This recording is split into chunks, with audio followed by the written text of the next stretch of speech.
L'origine de l'aventure familiale date des premiers vols en avion. Le papa de Gabriel est mort, il aide sa mère et travaille dur pour la fratrie. Il aime la technique et brillant scolairement, il obtient une bourse.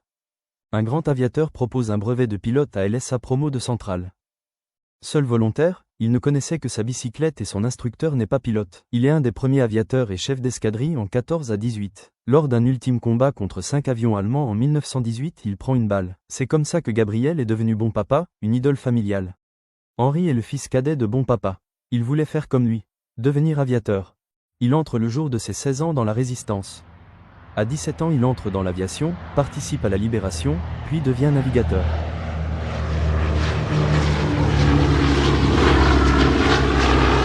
Il fait la guerre d'Indochine, puis devient navigateur à l'IGN.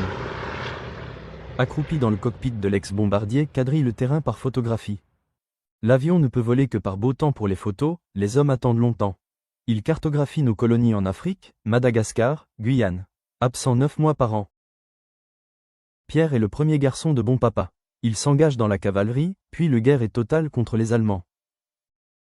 Il rejoint l'Afrique du Nord via l'Espagne et devient commando para.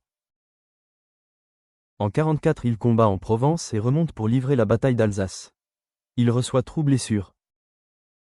Pour la guerre d'Indochine, il teste un nouveau parachute et part en torche. Militaire à la retraite, il s'occupe de réduire les effets handicap par les chevaux, puis, à 60 ans, il vole avec les parachutes modernes. Adrien est l'héritier de ce lourd héritage familial, à l'origine de ce récit. Que faisait-il dans cet avion léger, en Afrique? Quel sens cela a-t-il pour lui? Son père Henri l'a élevé dans le culte de bon papa, pionnier de l'aviation. Adrien revient sur ce passé familial pour mieux s'en affranchir. La remise en question est profonde et douloureuse, sa vie part en vrille. Puis il reprend son destin en main et se reconstruit par l'écriture. Sa vocation initiale, la génération suivante prend le relais du souvenir et des valeurs.